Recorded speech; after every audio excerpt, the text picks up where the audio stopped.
Hello.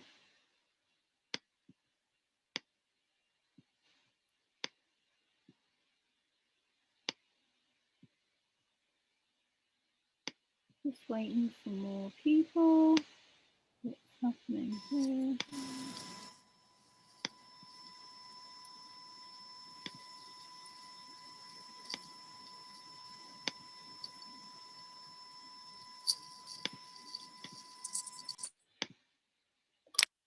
So everyone's doing good today? I will be on my microphone. Not my microphone, my audio. You've got no audio? I can hear you through the TV, but I can't hear you through the my headphones. Oh, okay. I don't want it to echo on you. Well, no, it's okay. Right. Who else? Why doesn't this automatically admit people? Oh, new person. Hello. How do I pronounce your name? Pragit? Yes, I am Pragit. Where are you calling from, Pragit? I am in Woking, Surrey. Okay. Everybody is in the UK, I think, at the moment. Is Surrey in tier 5 now? Yeah. It is, okay. Because I'm in London and we are, but... Tier 5.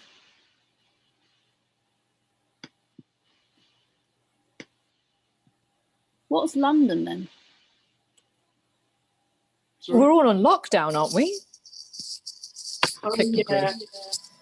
Yeah. But we were tier 4, yeah. Yeah, no, they added a new tier, didn't they? And the whole England's now locked down as well.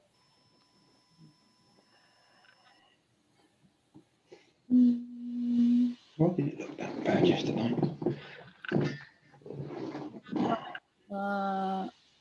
Preggy, did you do the homework? Oh no, my goodness me, we're not here for homework. We're here for video interview setup. Okay. Yeah. Right. Well, let's start. Do you want to share your project? Because I've met everybody else. How about yourself? Do you want to tell people what you're working on? Where you want to I am not an active filmmaker or such, but I am a member of some film clubs and attend film festivals, and I am interested in this kind of voiceover one-to-one documentary style filmmaking. So I just thought I would learn something here. Okay, hopefully you can learn something here. Well, today we're going to talk about interview setups, because that's where I started, and also sometimes when you're doing a film or documentary, it's really tough to like figure out where to begin. And I find that if you've got some kind of interview that you do with somebody, you can start from there, and it's something that we can all do like now, because you know, with interview setups, you don't need to have, you can have zero budget, you can just have the basic stuff, and then you can just set yourself up in terms of the interview, and just get in the flow of it all, and then you can start pulling apart your script. There's a lot to it. Actually, it's not as simple as just sticking a camera and getting it right, and then, you know, there's transcription and so on. So just by doing the process, it's really helpful, because it helps us to kind of yeah, like maybe create a film from that, or maybe realize we have to do many types of interview to get a bit of where we're going in terms of our documentary. So the when you set up your cameras, what cameras has any, what can you just tell me the cameras you've got? So I've got a Canon 80D. Right.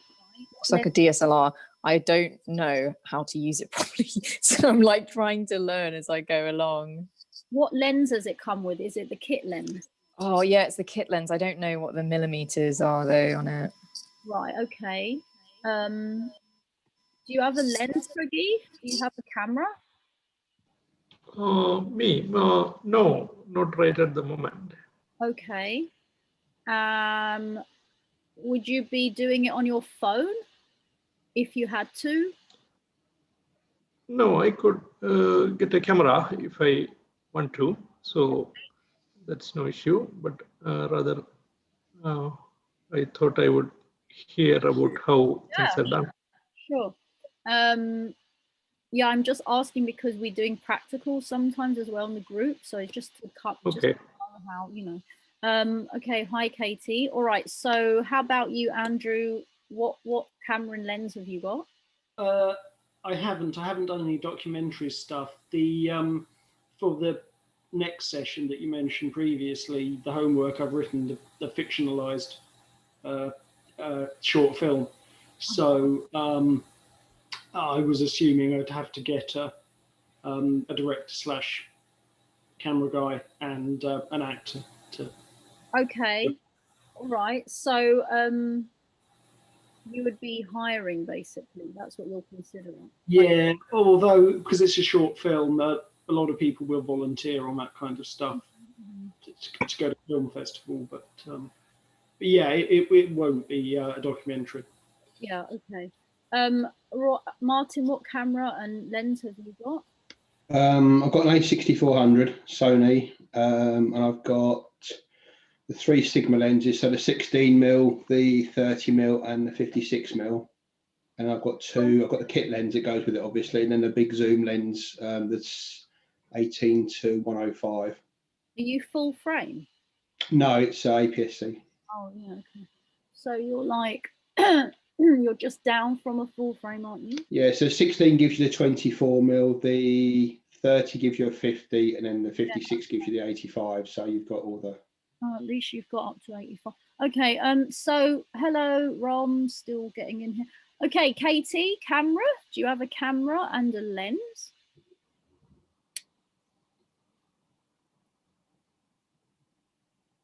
Hi, Katie. Hi, sorry. That's okay. So I've got an XT3 mirrorless Oh, Fuji. nice. Yeah. But I'm a bit of a beginner. Have you got and then have you got it? sorry. Nick? Have you got it with you? Pawn shop. No. No, I don't know where it is. It's probably in the other room. Yeah, and I've got a few lenses to go with it. I'm thinking of getting the new 10-24 because I think that's supposed to be very good for video. I have the kit lens 18-55, and my favourite is the 55-200 Fuji lens. And then I've also read about these Mica, is it, or Mica? Mica, yeah. Cine lenses you can get, which are very reasonably priced, like 300 quid or something like that. So for Fuji, so I think they, you can get them for all sorts of other makes as well. And so I thought that might be quite a good one to try. Fun as well. Yeah. Well, I don't know what Rom's doing. He's like in limbo, trying to get in, but not quite making it. Okay, well, the reason I'm asking is because,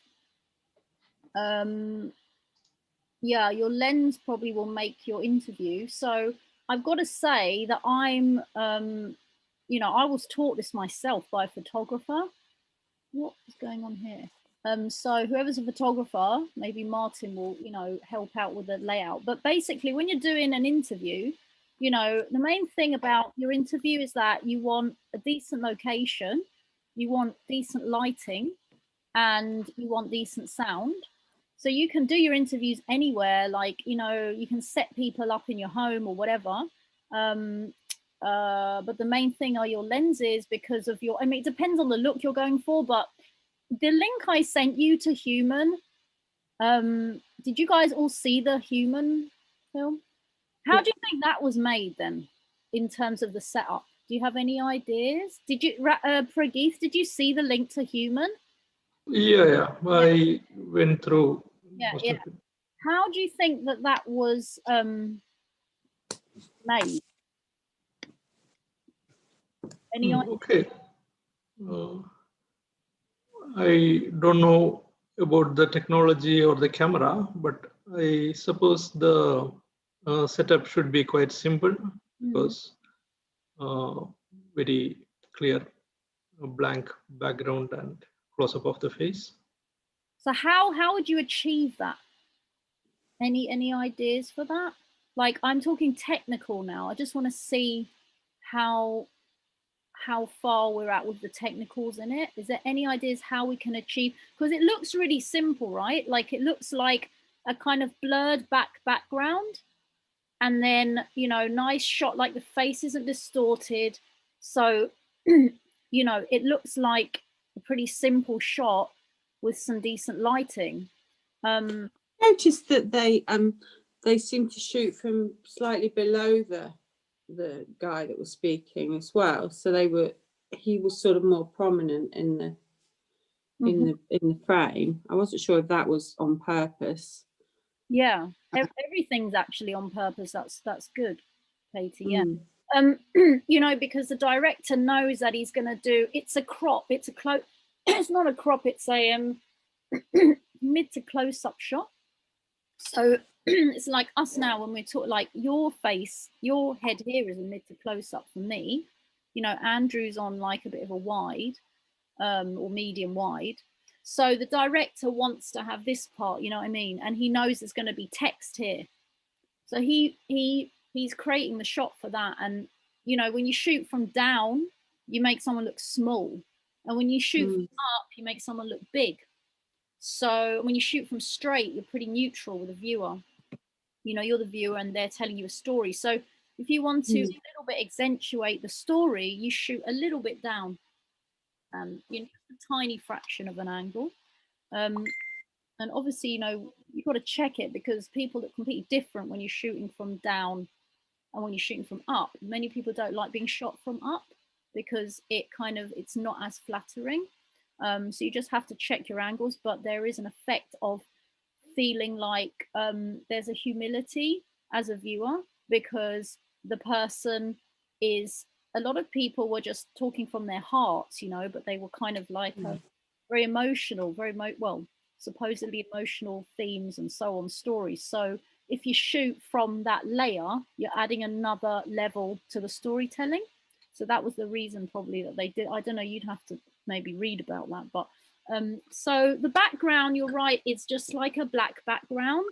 And they shot this all around the world. And amazingly, they had to make it consistent because, you know, it's all well making one awesome interview, but Rom is trying to get in again. But if you know, if you're trying to shoot, like, I think they had 40 filmmakers around the world trying to create this series within a period of time, you know, it's not payment. Everything has to be exact. And that's where technicals come in. You know, they're all using the same lenses. Imagine you do 5 interviews and you're like, I'm doing my auntie here, then I'm going to, you know, Botswana and I'm doing my friend's brother, but I've only got my Canon, but I did my auntie on my Panasonic. So when you put all those interviews together, you're going to have a whole different story. You're going to break the flow. So can you imagine they all had to shoot on the same lens? They all had to shoot the exact same setup. They all had to shoot the exact same condition. So if they shot outside, they couldn't have shot outside because they had, you know, you have the sun and you have all the natural lighting changing. So they had to create conditions, they had to create a kind of studio thing. And they could have actually built this outside and then just boxed it all off and then controlled of light, you see. But the whole thing was quite a rigmarole in terms of getting that, considering the whole production. That's the story really behind the productions. I'm sure there's like way more. So the point is, when you're setting up your interview subject, you got to think, am I going to be just interviewing all these different people for my film in a similar condition? Okay, am I doing it in the living room? Am I doing it where they're on? Am I doing like a choice of this person, how they feel to me? Like I'm interviewing somebody who lifts heavy stones up, Am I just putting them with the stones in the background and then all my interviews are kind of natural setting? Because sometimes it can look weird if you set up some interview in a conditioned setting and then you're running natural setting interviews. So you might ask them, can we go in your favorite place, like on a bus? Is that where you like sitting, and we'll interview there? Or, I mean, you wouldn't probably interview on a bus, you've got no control on that. But first you decide on your location. And when you've decided on your location, I feel like Rom is like really having an issue here.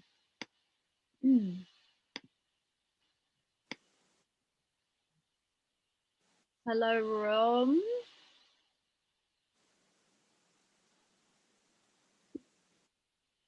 I don't even know if this is the same person.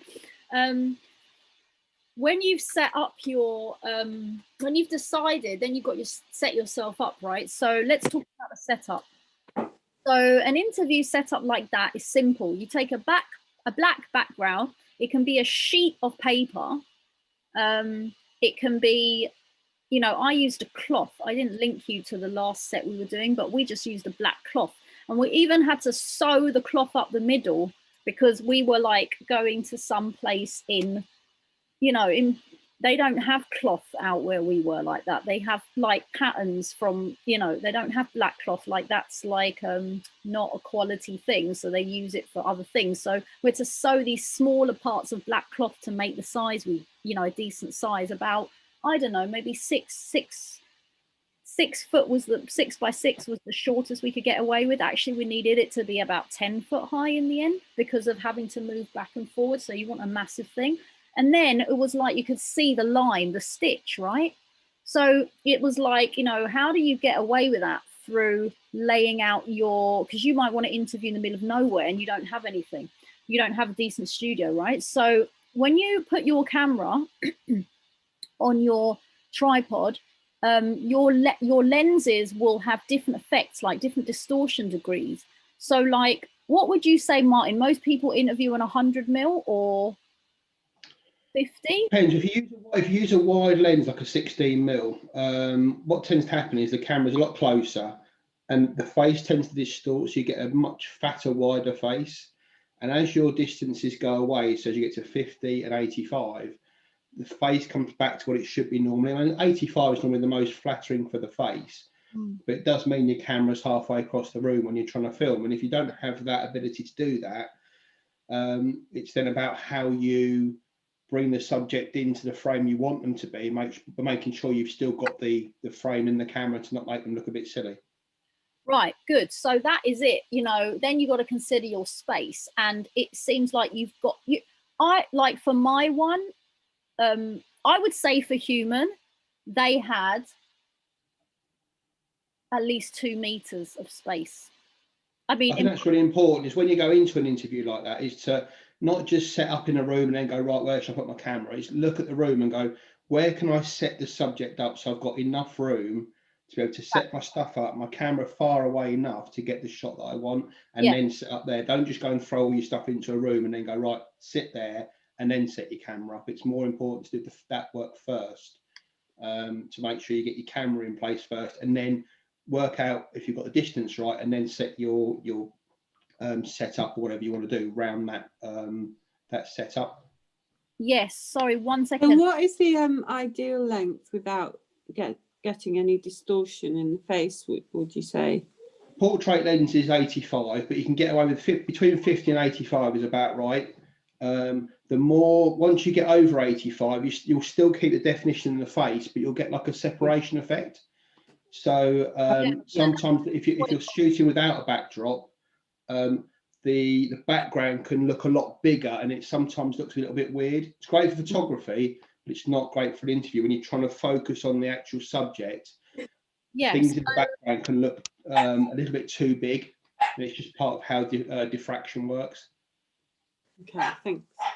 1 second, Lena, are you in here? Yeah. Oh, okay.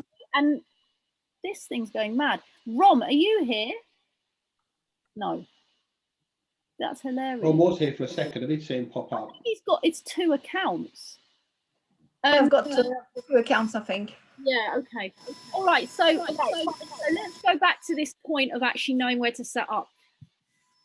the lens would be, I use 100 mil and I use a 3/4, 4/3. Oh my God. Micro 4/3. Micro 4/3. I'm not dyslexic. Micro 4/3 camera. So it's a 200, okay, in the end, because what happens with lenses, we'll have a whole thing on this, is that they double depending on the frame.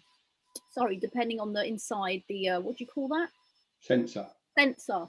This is what I mean. Right, so when I set my stuff up, I'm at 100 and I need exactly, I would say, similar to how they did human, I need about, I bet you they shot human on a 200. I mean, maybe not. But anyway, I need 2 meters and I use 100 mil. And what I do is I have to step right back with it. I step at least 1.5 meters with it. And then I have to zoom on my fixed variable, sorry, on my variable rather, to 200. Okay, this is sounding weird. So I have to zoom, because when I'm zooming, what I'm doing is I'm separating the background and the foreground, and I'm creating a distortion in the background of my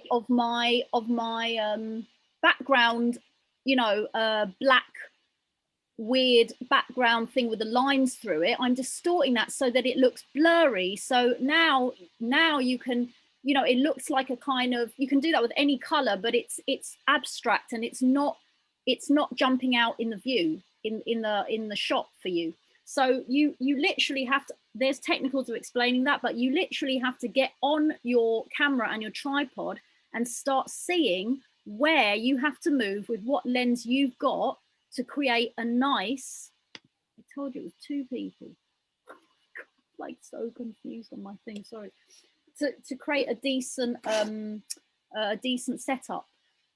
So you personally, like Martin's saying, to remove yourself of the distortion in the face, which is a big deal for, you know, your participants, your interviewers may be paranoid about the fact that their face is being stretched if you're using a wide angle lens, just because you don't have enough space. So I would stick to, you know, an 85, 100 mil lens. That's the first thing. I would just have that as the master thing there in the room. And then I would consider, okay, now we got them looking decent on the camera. How far back do I have to go in order that my background is not, it's looking abstract and it's looking blurry. You know, there's more bokeh. So this is to do with your settings on your camera. And when you're setting your camera up, there's another thing to, I don't know if you realize when you're watching human, that when the participant is moving forward and back like this, one of the times, you don't see it so much with the ones that I sent, the link I sent you, but there was another series where he had it's a very famous interview with a guy from Uruguay, the president of Uruguay. And when he talks, he kind of does this. He literally comes out of frame. And it's like, the directors will usually be like checking how they talk, maybe interviewing a little bit, because that's something that you cannot really, when your interview is in the flow of things and then they're out of frame, you can't do anything about that. I mean, you've got to keep it as a natural shot. So what you want to do is create a kind of, okay, how do I say this? Like a depth of field that has a certain distance. Does everyone understand depth of field here? Do you understand what that means? Yeah. Can you explain it now? I'm not entirely sure. I'll try and then it can be correct. Oh, go on, I'll do it. Okay. So your f-stop on your lens, if you've got, say, your C lenses that are like f1.4 and 1.8s, that basically means that the aperture inside the lens is really wide, just to give you an idea. So that means basically your focal distance is that much. So if your person's within that focal range on a 1.8, for example, they're in focus. If you get a 3.5 lens, then your distance then becomes a lot bigger. So if like Natalie said, if your subject bounces around in the frame, you've got that much more room to keep them in frame. If it's, say, a 5.6 or even an f8, your distance again gets a lot bigger. So that again allows you more flexibility in how your subject moves. Unfortunately, the backside of that is that as you do that, your background separation, Natalie was talking about, you lose that. So at 1.8, your focal distance is there, but obviously if your subject's here, they're out of focus. But that also applies that if your subject's here and your background's here, your background's out of focus. So that then gives you more flexibility in how you frame the shot, gives you a more pleasing look, but it also means your subject is then limited to moving in that range. And also another downside of that is you lose a lot of light.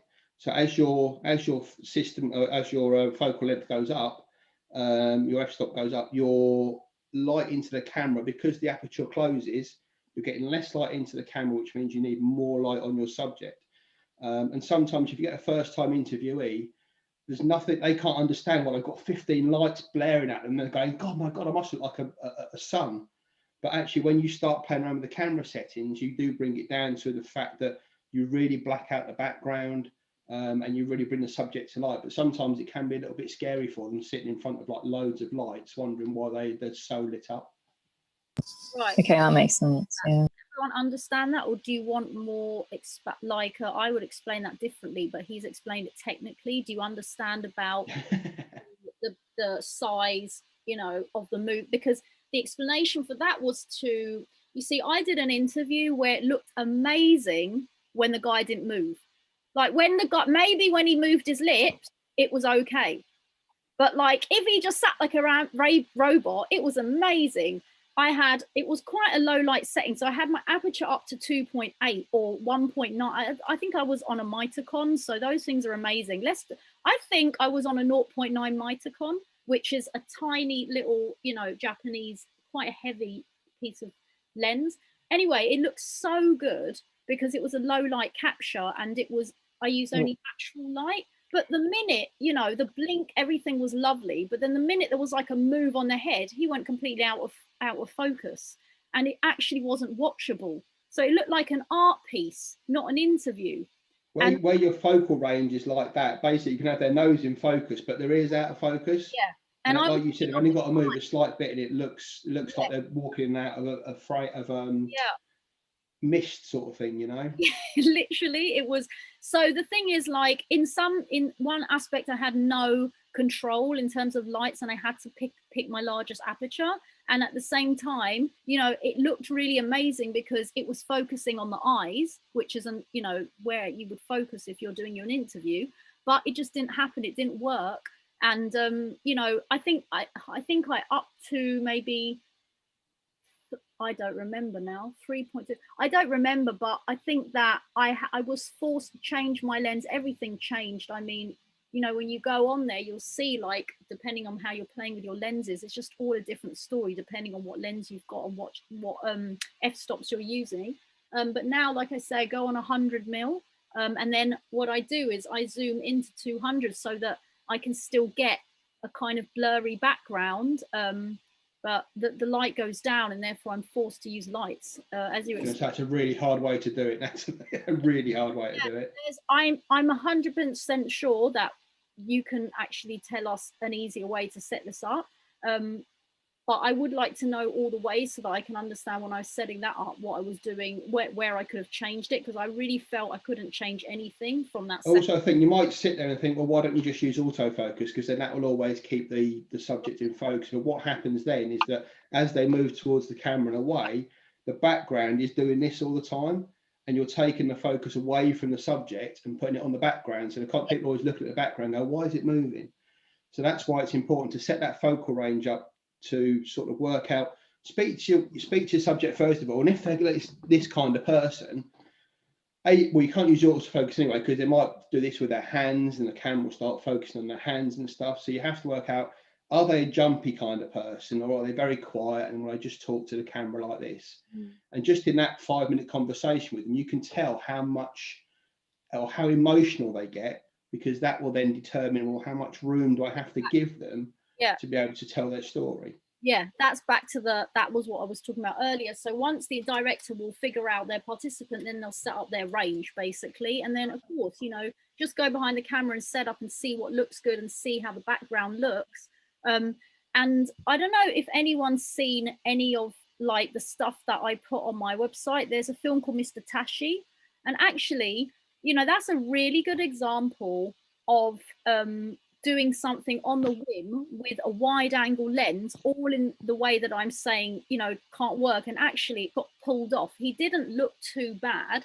I had about a meter on a maybe it was a 20 mil. Can you imagine? That becomes a 40 mil on that camera, but there was no light that was controlled. It didn't even put a white t-shirt up by the light. Can you see the light behind me? I mean, this diffusion thing, it's like, you know, you need to at least diffuse wide windows and so on with maybe a piece of white sheet. I didn't even have that.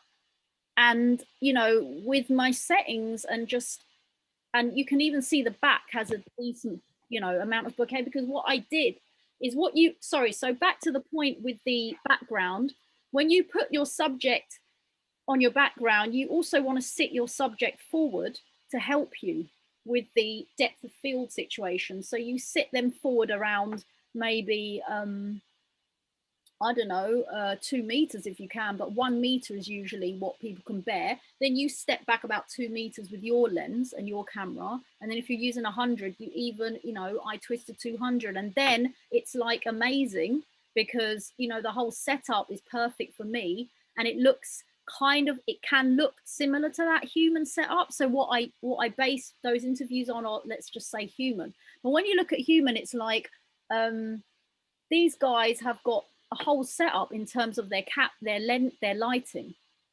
So I bet they're using 3 lights, right? They're using top, down, bottom, and maybe a backlight. I've never even set up interviews like that, and you can see the difference, because you can see on my interviews that when I use a reflector, it's still pretty bright on the face. And when you see human, it's incredible. Like the 3D-ness of the face and the way they set up the interview, it's just done with total control of the lighting. So it's, you know, it's just a good example to show you, you can do that. You can actually just produce. I mean, how were we doing it in the room? Okay, so we used this window. We had a participant here. We use this side as help. We diffuse this window.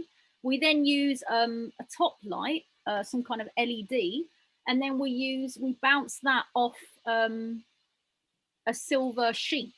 You know, we had someone holding that under the face to bounce it up from the face. We didn't even use a tiny backlight. If we'd done that, it would have been really 3D. And you can do all of that yourself, actually. You can literally set that up. And there's hundreds of tutorials online to show setups. So, I mean, it's easy to set it up like that. But if you want to do it off the whim and be really natural and fast, just use the lighting from a window. Do it in a grey sky time so that there's not too much brightness, and just diffuse it out with a white sheet. And you can set up an interview like that. So, okay, this is gonna move to actually doing this, but the other thing I would say with the interview is that you can wire them up, but you can see it in the interview, unless you want to hide the wire. And even then, sometimes they might do this or they might do this, and then you can hear everything, and it's really annoying, the fact that you can't, you know, you can't control that. So if you want to use a boom mic, you can, but that costs money to have it on a stick outside of the frame. I mean, you can try to make them conscious about it as well. I make them hold my capturer. And then many times I talk to the interviewer in the middle of the interview, and I'll say, can you say that again? Because that was scratching. Could you not touch this? Could you? And I'm very interactive with them. So in some ways, you know, it like breaks the flow, and in other ways you get what you want, because you want to be able to use that part again. And it doesn't, sometimes you have to say, can you say that again? Can you just tell me that part about your grandma again? And you might think, oh, it sounded the best thing the first time, but actually people can't tell unless they're going through an emotional thing, and then you might not want to talk to them at all and let them, you know, just capture that part. So yeah, like in terms of sound, that's another iffy thing. And I would just always have headphones in when I'm interviewing, always, because you always want to check your sound. Like you just want to make sure that you don't forget that. So it's a bit like, yeah, it can be tough because you want to be emotive to the interviewer, but at the same time you want to like, you want to make sure you can use it. So you're like going from like this robotic technical thing to like this trying to be human, and it can look a bit weird as well. But I mean, you know, people are pretty okay with stuff like that. Okay, so you've set yourself up. You're doing natural lighting, or you're doing regular studio lighting. You've got your sound. I mean, in terms of interview, I pretty much think we've covered everything. The main thing is just to practice doing them. Because when you practice, then your issues will come up as you're doing it. But that's probably why we did the T film thing for the next session. Does anyone have like questions about interviewing? Because I would really like everyone to try to do an interview setup. Yeah, do you ask people to talk to you or the camera? Yeah, So good. Always talk to you. I don't. What I do is when I sit there, I'll put the camera, look, here you go. So I'll put this thing here, this close to me. And I'll sit there and I'll check, I'll pull the thing and I'll just.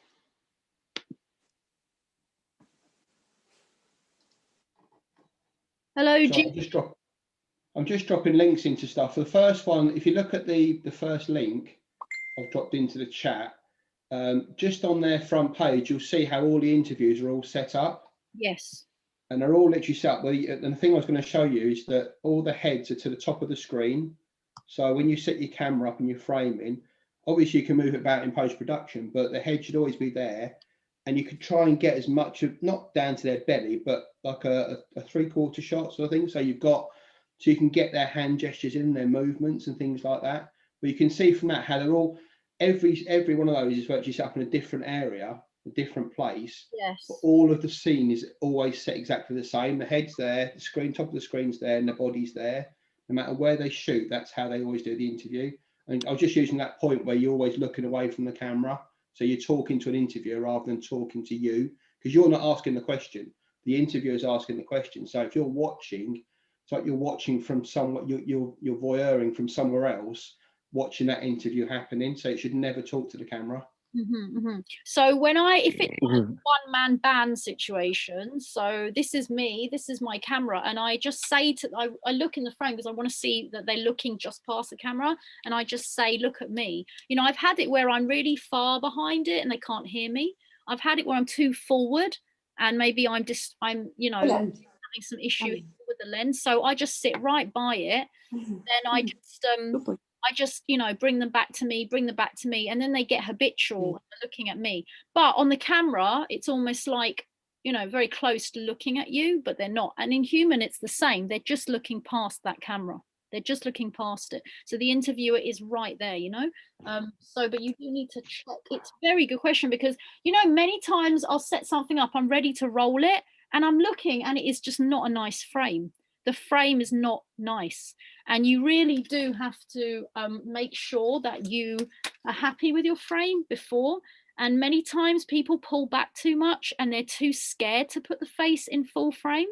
And, you know, there's something about cropping. It's like, you know, why don't you just try to crop it upon actual film? I mean, yeah, of course you can crop a little bit in post-production, but don't be like, oh, I'll crop that, because you'll lose pixels. I mean, don't be scared with your camera. Really go right up to them and see how far am I creating a distortion, or, you know, what's happening. Like, people love to see the face in the frame. People like that. Okay, people don't really like that. You know, that's actually, most of your interviews may just start like that without even, you know, realizing. So you have to be conscious. You have to be conscious about how close you get to the face. And then the rule of, you know, 2/3 where you're going to place that person. So like here, if you're put in the background, I'm okay. Here, I mean, you can do smack bang in the middle ones as well. But like if it's a bit off, you know, it's going to look weird. So you have to learn about how you're going to set that frame up and what looks right. And also, if you can do 2-shot into, so I mean, actually we run 2 all the time. We'll do a main camera here, so that's our main A roll here, and then, you know, there is always but you want to cut that out, and you may not be, you know, subbing with regular B-roll. So you take your second camera, and hopefully it's the same camera, But most times you could even be a GoPro. I mean, you know, and you put your camera somewhere else in a different position. Maybe you do a wide shot, maybe you do something close. They're not going to light the camera under their nose, but you know, it happens where you have to point something up, you need it out of frame again, and then you cut or you do side view, and then you have to figure out that wall. So that's just a whole other layer there, and then you cut. I mean, I think that's where for me, that's where I'd use your lens, say the 200. So I'd put the camera away so it's not in their face, but then zoom it right in, so you do get that close-up shot to them, but they don't realise it's a close-up shot. So you've got your, like you say, your normal camera there, maybe your 200 even further back in the room. Sure. But that's actually giving you a close-up shot. Yeah. So you would use an 85, yeah? You would just go on and... I'd probably use an 85 to do my interview, depending on room, but a minimum of 50, but normally an 85. Then, like you said, if you've got loads of light, you can set up cameras everywhere to get it, because you don't have to use every shot. But the more camera angles you've got, the better you can tell your story, especially if they get like emotional or they do start moving around and they come out of focus. You've got a different camera somewhere else. That gives you another shot to be able to get that movement if you can't cover it up with B-roll. Yeah, exactly. The more, it's like you're talking about production here. I mean, the more production value, the more layers, you know, it's easier and it's better. But look, just to get your first interview on one camera is, you know, it's enough to ask. You know, it's hard enough setting that kind of thing. You don't want to overwhelm, and I do want you to produce an interview. So right, is there any other questions? Also, yeah, I was just thinking that when you're guiding an interview, so a bit like, you know, I work in social research, so I sort of do focus groups and things, and it's quite arduous to keep the conversation on track and to keep, you know, prompting and things like that. So how do you, if you're on your own, how on earth would you also be zooming in? And you know, because if you're fiddling with the camera, obviously they think your attention's not on what they're saying, maybe. So how would you cope with that? Once Or would you do that once your camera's set up, you should never need to touch it again. You press go and leave it. So once you've got your frame sorted out, you press go, you leave it. With regards to telling the story, all you want them to do is talk to you. So you just have the conversation. You're not going to, when you can craft the video, you're not going to put all the interview in together. You're going to cut, like Natalie said, you're going to cut the butts and the arms out and the gaps. But you're going to tell a story. You just want them to talk to you.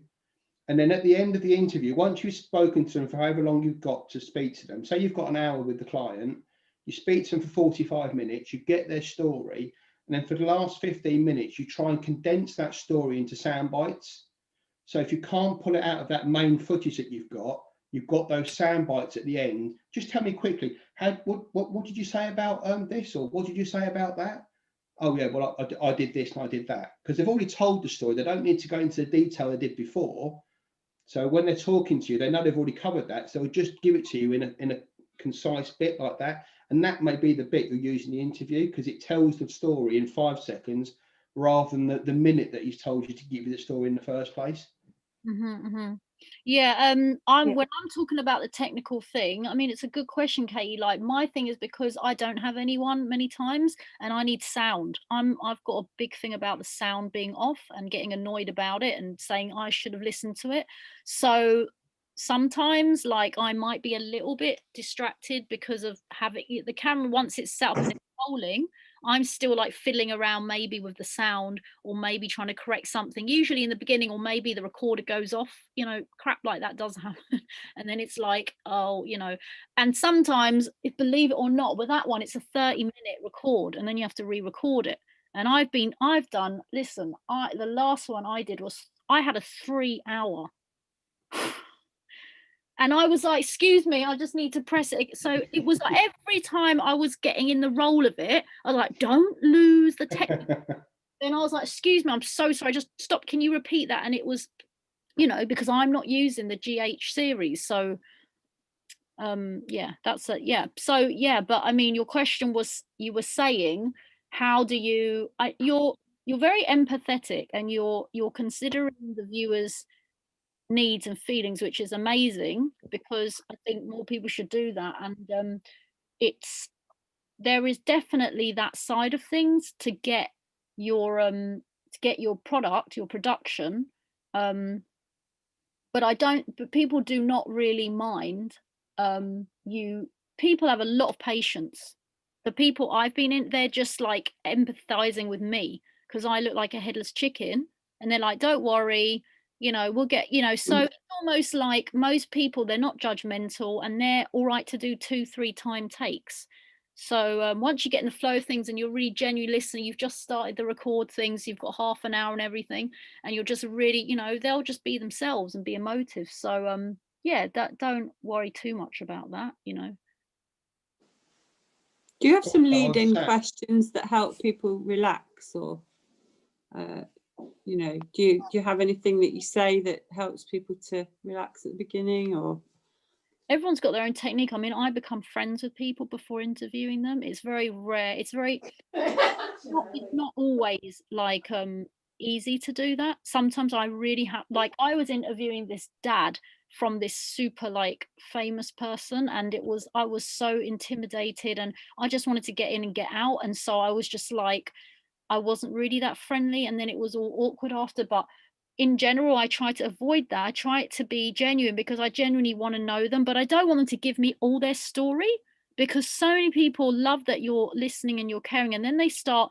Sometimes I have to say, could you just say this to the film, and that just kind of puts a wedge in the work, because it's like, or you just talking to me for the film, you know. And it's like, I don't want people to think that, but at the same time, I have a bigger goal, a bigger picture. So I am quite I do think like a producer from the very beginning.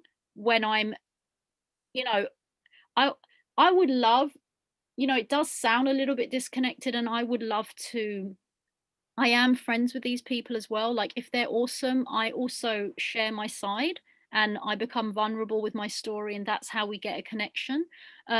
But I do absolutely prioritize what I'm doing first. So in that case, I do try not to become too involved in the story, and even if that means becoming friends too much with an interviewee, it doesn't do us favors if we're trying to get a story as detached and honest as possible. So on one side, you know, and then there's the whole thing of, you know, oh, okay, like listen, you know, that shot with the kid, with the woman and the dogs that you saw last time, yeah, I was on that shot and I was interviewing her, and that was tough because you obviously can see I became friends with that lady. And then on the opening, she was really upset by the fact that she looked like such a bitch. And that was really difficult because I had 3 hours of texts from her telling me, you know, this was about the dogs and I look like a bitch. And where is the, you know, and the issue behind it isn't really that clear. Like exactly what you guys were saying, where's the protagonist should be the dog. And I had to turn around to her and I had to say, you know, 95% of people will see the protagonist as the dog because people are human and they have empathy. But the bottom line is the protagonist is the monk. And there's nothing we can do about that.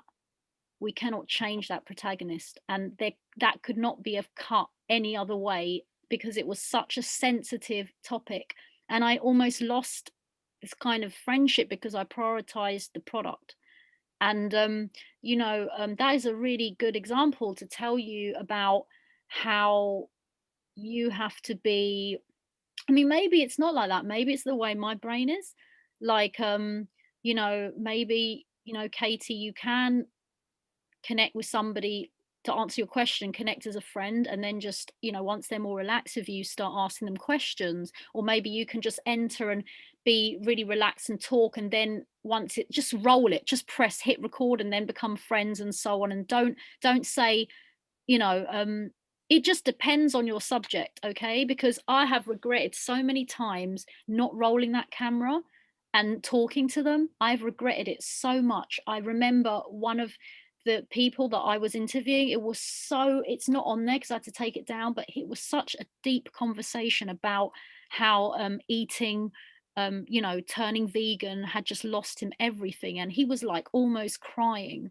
And I had wished I had rolled the camera. And because of my own insecurities about my own story in my head, about what he might be thinking or how he's judging me, and because it was very sensitive, that interview was so sensitive and so hard to go in and not be judged wrongly for doing it.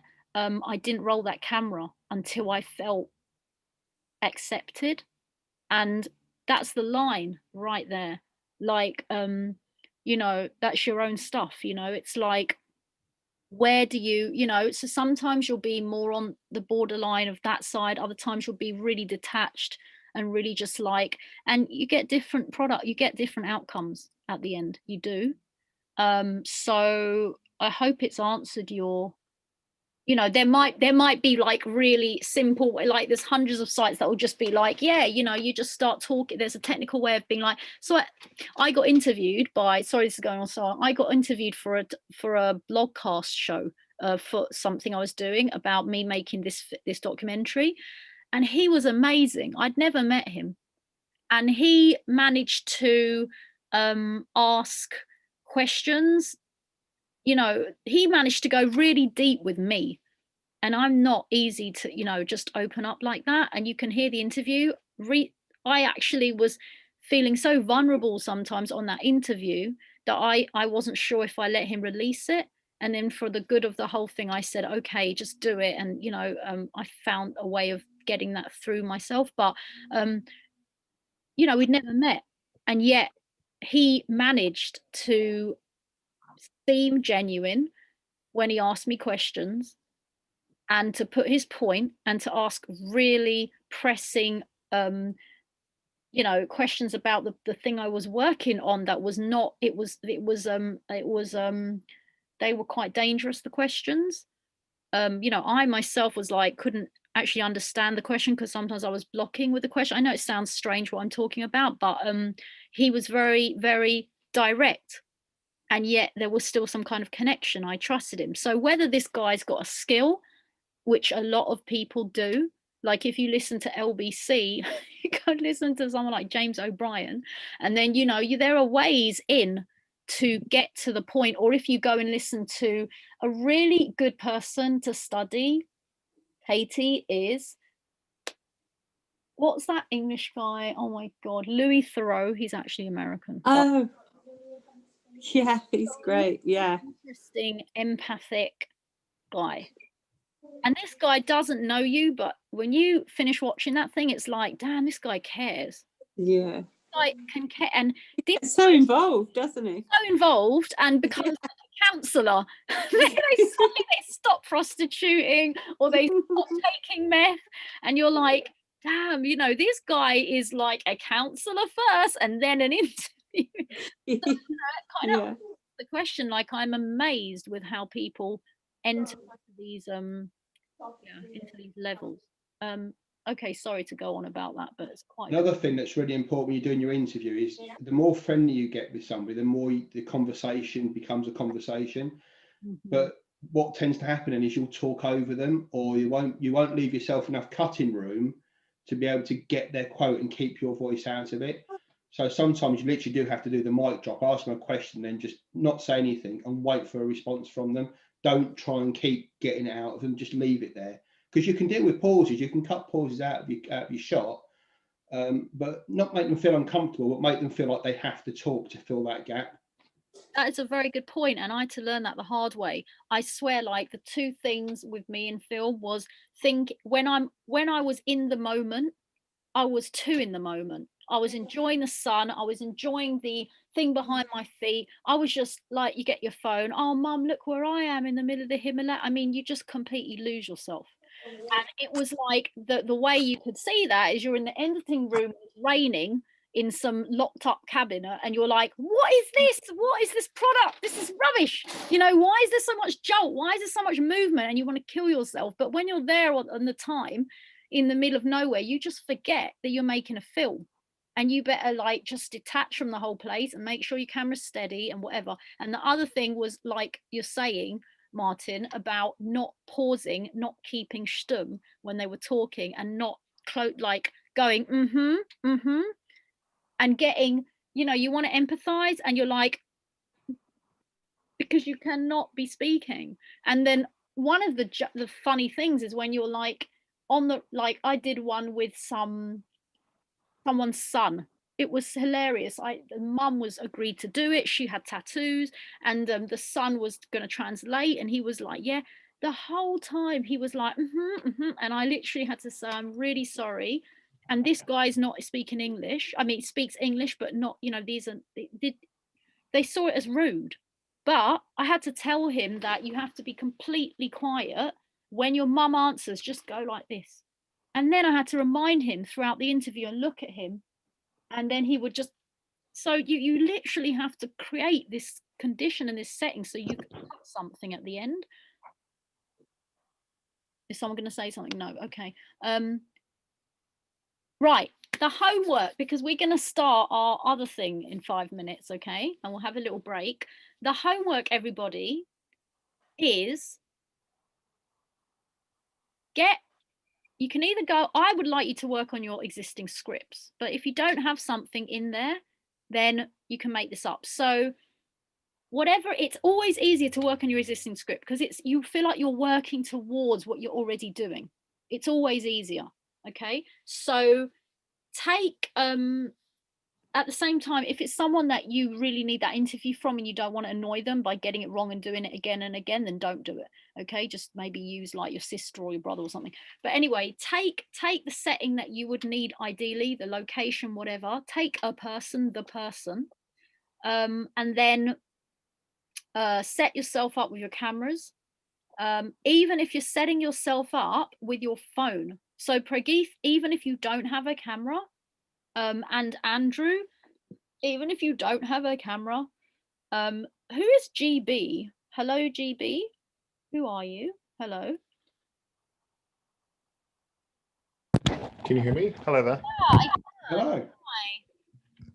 Hi. I found the meetup, I don't know, last week or the week before. Just wanted to join and see if I could learn anything new. Okay. Well, we're on interviews at the moment. Did you hear the reruns on the other ones? I only joined halfway today, so I only got the last half hour. All right, well, I'll link you some reruns. Nice to have you here. Do you want to make film? Do you make film? Are you? I have a YouTube channel. I record street performances, but want to branch out into other areas. So I thought I'd check this out as well. Okay. Right. So do you have a camera? You say you record. Do you record with a camera or do you use your phone? I record with a camera. I have a Sony A7S III. Perfect. Okay. Well, it would be nice if you could maybe try this project as well, because everyone's kind of in the same boat with it. I think that people here, and Lena, you were talking about the sound. I think that sound is going to be, you know, you're going to take this leap now, because most people don't consider sound, and it's really, I'm really big on it, and everyone would be big on it, because, you know, sound you can listen to. If there's a bad picture, you can deal with it, but if there's a bad sound, you can't. Like, it's more precious than visual. Because you're doing an interview, you want to hear what the person's saying. As much as it's nice to see the person, you're there to interview them, which is a voice thing, which is all about sound. So any videographer, any cinematographer will tell you, if you turn the video off something, you can listen to it. That's fine. But if you turn the audio off and just look at a picture moving, it tells you nothing. Yes. The audio is the most important part of any video production you can do. Yes.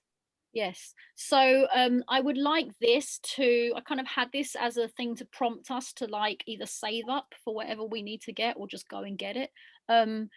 Honestly, when you're looking at sound, I mean, this is a good investment. You're not going to, you know, you need this if you're going to make a film. I mean, personally, just get this.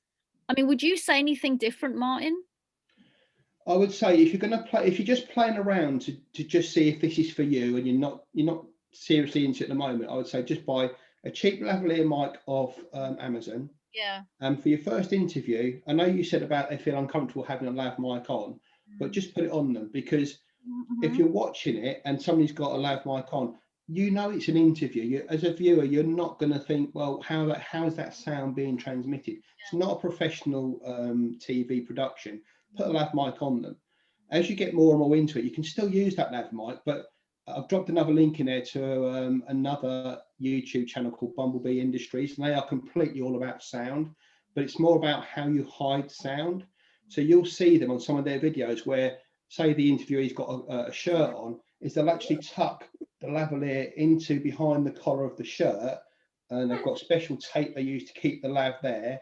They'll run the wire back down here, and they'll have it into, like you say, into a sound recorder. So they'll have a shotgun mic. If you're doing it professionally, have a shotgun mic as well, so you get the audio, but you've got that then as the backup. So you've always got at least 2 audio sources. So if one fails, you've always got a second. Yes, that would have helped me a lot of the time. Yeah, so Even like taping the mics, especially for ladies, taping the mic just in between the cleavage there and keeping it, because you'll normally find that the top will cover it there, depending on what they're wearing.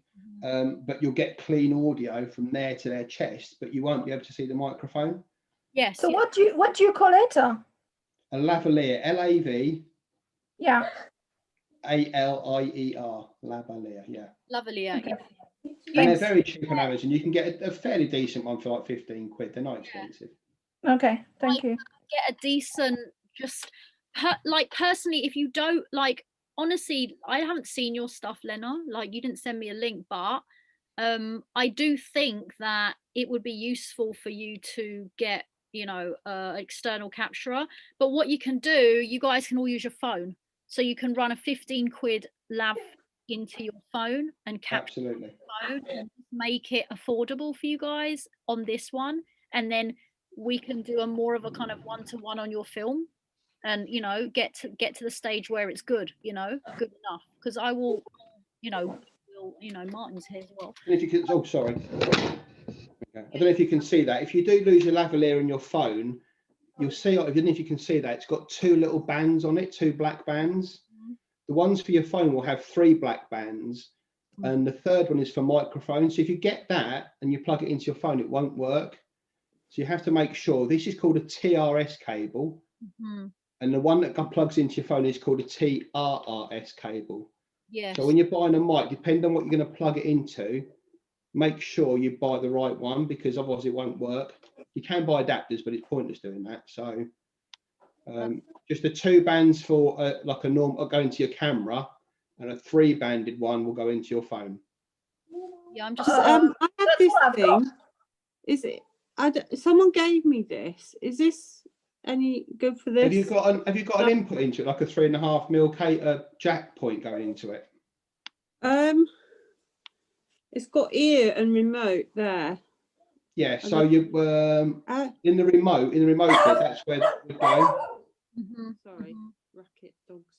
And that would act as your sound recorder. Oh, it says mic that side. Mic, there you go. So you can plug your lavalier into that. There, you just need the 2-band one for that, because it's just for microphone. Plug that one in, and then that would act as your sound recorder. That's perfect. Okay. I've never used this. I don't know how to use it, but I'll give it a try. So the iPhone doesn't have a jack. You can get what they call a USB-C to 3.5mm jack. But I don't. It will depend on what adapter you get as to what it will fit. It would normally be the 3-banded one you'll need for the phone. You'll need to get an adapter. Your phone should have come with an adapter, actually. Thinking about it.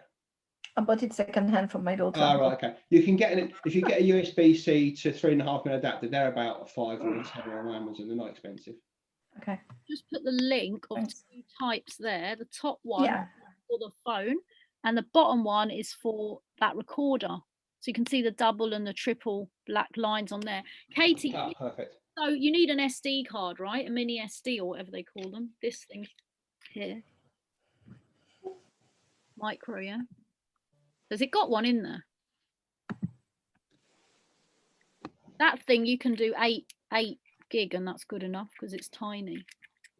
Yeah, I mean, sound files are very small, so you don't need a massive card.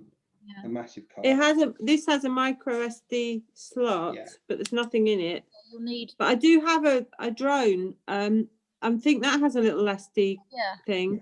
It would fit in that. Yeah. Use that. So like I'm saying, I would really suggest, if you guys do want to go ahead with film, that you drop 100 quid on that and get in the habit of using it. But if you can't afford it or you don't want to do it right now, just use your phone, get that thing for 15 quid. The only thing you'll lose is the cost of that. I mean, you can still use the lav mic on this thing, okay? And I just want to show you, did I show you guys last time the wireless Rode clips? I've got those as well. Yeah, that Mine thing. to hand if you want me to get them. Yeah, you can put them in that thing. Those Rode clips, in my opinion, are really, you know, they're 150 quid for the set, but I think they're great. I mean, let me see which ones you've got. Yeah, so the wireless Rode, you know, that goes in, the one with the wire, the black wire, that would go in your little Olympus. Okay, Katie, that wire would go in, and then the one with the muffler, that would go on the subject. And actually, sometimes I just put it in the view, but I put it upside down and I hide the Rode thing. It does look a bit in your face sometimes when you've got it there, but yeah. But you know, sometimes it's just part of the production, you know. So you can clip it to a t-shirt, or you can hide it in your pocket. and then hide it. Yeah. The main thing is you really have to get in the practice of wearing headphones and listen to your recording, and you will see the reason why. Because you will hear scratching, muffling. Even somebody was just sitting there and I thought it was absolutely fine. And he moved forward and something was caught and it was like, couldn't even hear the word. And so, you know, unless you're using really, really decent, and plus the connections, you know, on this thing, you're going to have issues where sometimes you clip it in and it's not talking to each other. The components aren't connected. And that's just the way, because it's not an XLR. Do you know what an XLR is? They're triple pin cables at the bottom, and they're much stronger, like in terms of when you clip them in, there's no discrepancy of sound, like you push in the XLR cables and there's no issue. Okay, but sometimes these I don't know what you call them, these components, these things, like you put them in and they're clipped in and they're not speaking to each other, so there's no sound, or it's really soft. You cannot know that without headphones. So I want you to get into that kind of practice of checking while you're filming. So Mr. GB man will know this. If you've got a headphone jack on your camera, honestly, it's one of the best things you can possibly have. It's quite difficult to get on the low end cameras, but if you can find a cheap camera with a headphone jack, sometimes that's worth more than the image itself, because you can actually hear the audio as you're recording. Say that again, the headphone jack. Yeah. I'll let Mr. GB man will tell you with his A7S III, if you can get a camera that's got a jack, a headphone jack, you can listen to the audio live as you're recording it into the camera. Yes. Nothing better. Yes. Yeah. Yeah. So do you put your headphones on this thing or on your camera? It depends. If you've got you're only on, if you put it on your camera, you're only listening to the audio coming into the camera. So you'd need a setup whereby, let's say you were using, these, as I said before, rather than plugging this into your sound record, you'd plug this into your camera directly. This would go on your subject, but then you could listen to your audio going into your camera through the headphones. So you wouldn't need that, but you could have your lavalier still plugged into that on the client as well. So you've got another sound source. And that's your backup file, your backup audio file. But this would then be your main audio file you can listen to make sure you've got your levels right. Okay, thank you. Listen, guys, I'm not sure. I'm going to open the next one so that we can pull into that other chat room, because I think that this thing. So we can keep talking there if we want. People who don't know about it, there's another one on this, and we're going to be discussing the short 10-second films we've made. So I hope that it's been useful, Prageeth and GB. I don't know if you know about the next one, but I'm going to open a new window, and then you're welcome to join if you want. Sure. You mentioned a project earlier, which I wasn't aware of. A project. Where can I find out more details about it? These are our own projects, I think you're talking about, GB. So we've all discussed previously what we want to do with our own ideas and our own thoughts. Right. And it's about how we can take that forward. So it's not one particular project, okay. Although we did have a practical last week. Okay. Yeah. How long is this practical that we're going to do on the interview? Okay, sorry, I'll finish that thing off. Sorry, yeah. So basically, our interview, we just want to this is all about troubleshooting, so we can discuss it. Okay, so you know, it can be as, let's just limit it to 5 minutes. We're not going to watch it all together. I mean, we can share links and watch our interviews, and there'll be things that come up and it will be good. But let's, I mean, set it up, do it. I'm asking you to actually cut this. So it means that, yes, go on. Can I just lob a hand grenade in there? Why? With lockdown, this is going to be really difficult to do. You mean with somebody we don't know? Yeah. I know, but isn't there anyone you can drag into a frame? Yeah, but yeah, and I guess I was going to say they're probably not very comfortable about doing the interview, but I guess that's part of the skill, isn't it?